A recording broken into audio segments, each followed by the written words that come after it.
Wajah Agam suram. Dia merasa malu. Dia tidak percaya dia begitu bersemangat melihat Priscilia. Jangan meremehkanku, Agam. Aku bisa mengendalikanmu kapan saja aku mau. Priscilia sangat senang sampai dia lupa bahwa pria di depannya bukanlah domba kecil, melainkan harimau yang ganas. Nona kecil, izinkan aku mengulanginya sendiri. Jika kau tidak membuka pintu, kau akan menderita beberapa konsekuensi besar. Agam tersenyum jahat. Dia berjalan menuju Priscilia, mengangkatnya dengan cepat dan meletakkannya di bahunya. Lalu ia melangkah menuju kamar. Kamu bisa melakukan apapun yang kamu mau, Agam. Ayo, aku tidak takut padamu. Priscilia menggeliat dengan penuh semangat di bahunya saat dia memikirkan apa yang akan dia lakukan padanya. Kalau begitu kurasa kita harus melanjutkannya. Agam tertawa menakutkan. Priscilia sedikit takut, tetapi pada saat yang sama, dia merasakan kegembiraan yang tak terlukiskan membebani dirinya. Biarkan aku yang memimpin hari ini, Agam. Dia tidak punya apa-apa yang dilakukan di rumah hari ini, jadi dia telah menonton 2 film cinta. Dia juga memperbesar sebagian besar adegan intim dan melalui setiap detail dengan hati-hati. Dia akan menggunakan pengetahuannya yang baru ditemukan pada Agam nanti. Dia bahkan mengenakan pakaian yang sama dengan gadis di film itu. Karakter itu secara khusus memilih pakaian itu untuk merayu pasangannya. Ini termasuk bersembunyi di dalam kotak seperti hadiah untuk Agam. Priscilia ingin mencoba semua hal yang murahan dan romantis ini. Dia ingin berkemas dan mengirim dirinya ke wilayah militer kota Jakarta, tetapi dia tahu bahwa Agam bukan penggemar romansa. Dia tidak bisa membayangkan jika dia meminta orang lain untuk membuka kado itu. Dia pasti akan terlalu malu untuk menunjukkan wajahnya kepada siapapun. Saat Priscilia sedang memikirkan betapa indahnya malam yang akan segera mereka alami, Agam mengambil langkah pertama. Priscilia merasa lebih antusias dan tidak terkendali dari sebelumnya. Pria itu benar-benar siap untuk itu malam ini. Dia hanya pergi selama 2 atau 3 malam, tapi malam ini, dia telah berubah menjadi binatang buas. Priscilia merasakan darahnya mengalir deras di bawah kulitnya. Dia ingin berubah menjadi binatang kecil dan mengambil kendali atas Agam. Namun, saat keadaan semakin seru, Agam tiba-tiba berhenti. Dia melepas ikat pinggangnya dan mengikat kedua tangan Priscilia. Dia berdiri di depan tempat tidur dan menatapnya dengan senyum jahat. Nona kecil, bagaimana perasaanmu sekarang? Kamu sangat dekat, tetapi kamu tidak bisa mendapatkannya. Agam, tunggu saja. Aku ingin melihat siapa yang akan menyerah lebih dulu. Priscilia mengertakkan gigi dan berkata dengan marah. Dia bukan gadis kecil yang tidak tahu apa-apa lagi. Agam pasti menderita juga. Dia juga mengendalikan dirinya ketika dia bisa mendapatkan itu dengan mudah. Dalam hal kemauan, Priscilia yakin dia bisa menang. Namun, dia terlalu meremehkan daya tahan Agam. Ada alasan mengapa Agam adalah komandan militer daerah militer kota Jakarta. Itu bukan karena hubungan keluarga atau keberuntungan. Dia benar-benar orang yang memiliki keterampilan dan kekuatan yang hebat. Semua bawahannya sangat menghormatinya dan keahliannya. Merupakan prestasi yang luar biasa untuk dapat memimpin 3 pasukan tentara selama bertahun-tahun. Priscilia tidak mau mengaku kalah, tetapi kekosongan yang tumbuh di tubuhnya secara bertahap menyiksanya. Dia membutuhkan Agam untuk mengisi kekosongan di dalam dirinya. Kalau tidak, dia membayangkan dia pasti akan mati. Agam, kata-kata itu keluar dari bibir merah Priscilia, nadanya genit dan menggoda.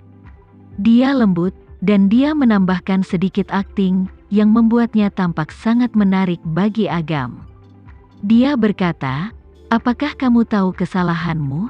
Priscilia mengangguk dengan keras dan berkata dengan air mata berlinang, aku tahu kesalahanku. Kamu, komandanku, jangan menghukumku. Maafkan aku kali ini. Agam tersenyum puas. Aku memaafkanmu. Dia membungkuk dan menekan Priscilia dan berkata, gadis kecil, kamu seharusnya tahu lebih baik, kalau tidak bagaimana kamu bisa mendapatkan kebahagiaan. Priscilia menyerah. Agam senang. Dia mengira dia telah berhasil, tetapi insiden tragis terjadi pada waktu yang genting dalam waktu singkat. Priscilia punya permainan. Lengan bajunya. Priscilia bergerak cepat. Sebelum Agam sempat bereaksi, dia mengambil borgol yang disembunyikan di samping tempat tidur dan memborgolnya. Dia mendekati Agam dan menggigit cuping telinganya, menghembuskan napas hangat. Agam, seperti yang kukatakan, aku memenangkan pertandingan malam ini. Agam menjadi lunak untuk Priscilia malam ini. Dia tidak punya kesempatan. Malam ini ditakdirkan untuk penuh liku-liku. Setelah makan di Secret Garden, Dirga bermain dengan putri kecil untuk beberapa saat. Melihat hari semakin larut, Dirga bersiap-siap untuk pulang. Datanglah ke ruang kerjaku. Dirga hendak pergi, tetapi dia dihentikan oleh Randy. Untuk apa kau ingin menemuiku? Randy mengabaikannya dan menuju lantai atas ke ruang kerja. Dirga masih bingung, jadi dia mengikuti Randy. Sesampainya di ruang kerja, Randy menyerahkan sebuah kantong kertas dan berkata, ada sesuatu yang kamu inginkan di dalamnya. Apa itu? Dirga bertanya sambil membuka tas. Bukalah saat kau di rumah.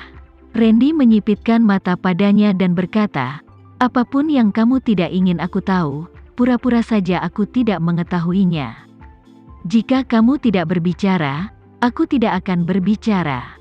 Aku akan menunggu sampai Pak Tua Hendra Guna bersedia berdamai dengannya. Dirga bahkan tidak perlu melihat ke dalam map. Dia sudah tahu apa yang ada di dalamnya. Dia telah berusaha keras untuk mendapatkan apa yang diinginkannya, tetapi Randy baru saja menyerahkannya kepadanya. Masalahnya sekarang semua terpecahkan. Dirga tiba-tiba merasa seolah-olah kantong kertas itu semakin berat, seperti ada 1000 koin emas di dalamnya. Dia bahkan tidak tahu apakah dia harus menerimanya atau tidak.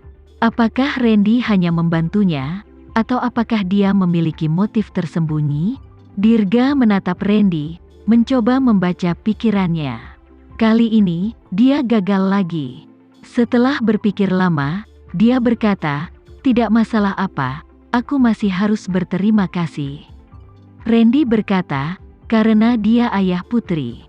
Randy punya alasan yang sangat sederhana untuk membantunya. Itu karena putri. Terima kasih sudah bersikap baik pada putri. Jarang melakukannya. Dirga berbicara kepada Randy dengan sangat serius dan tulus. Dia adalah istriku. Randy berpikir itu adil jika dia merawat istrinya. Dia tidak membutuhkan orang lain untuk berterima kasih atas nama putri. Dalam perjalanan kembali, Dirga mengepalkan kantong kertas di tangannya. Sesampainya di rumah, dia duduk di dalam mobil dan perlahan membuka tasnya. Ada KTP baru dan paspor baru di dalam tas. Foto-foto ayahnya dari ketika ia masih muda. Sepertinya dia berusia sekitar 50 tahun.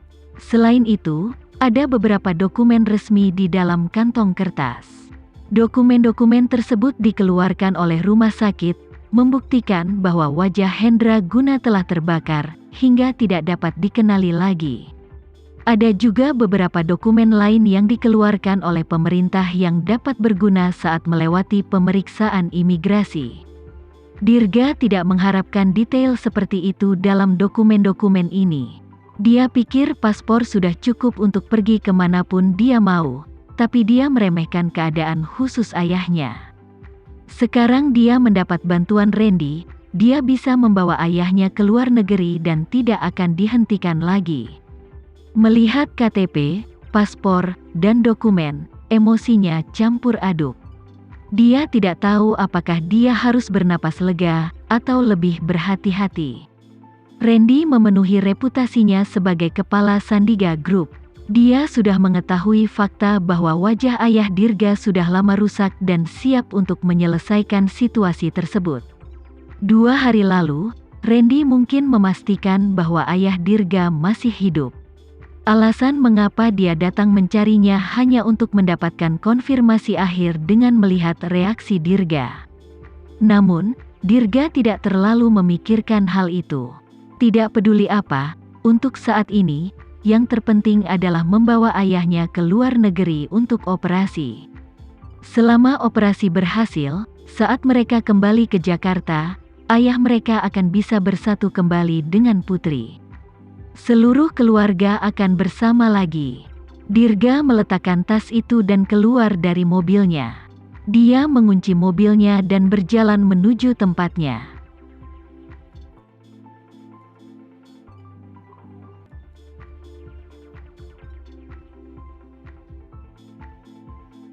Sekian dulu ya video kali ini, kita lanjutkan lagi videonya di lain waktu. Oh iya, bagaimana menurut kalian? Semoga bisa sedikit menghibur kalian semua. Untuk teman-teman yang baru nonton, jangan lupa subscribe ya, hehehe. Dan kalau teman-teman ada yang ingin gabung langganan, bisa langsung gabung saja untuk dapat fitur yang menarik dan sedikit membantu Mimin. Terima kasih banyak sudah menonton, sampai jumpa lagi, bye bye bye.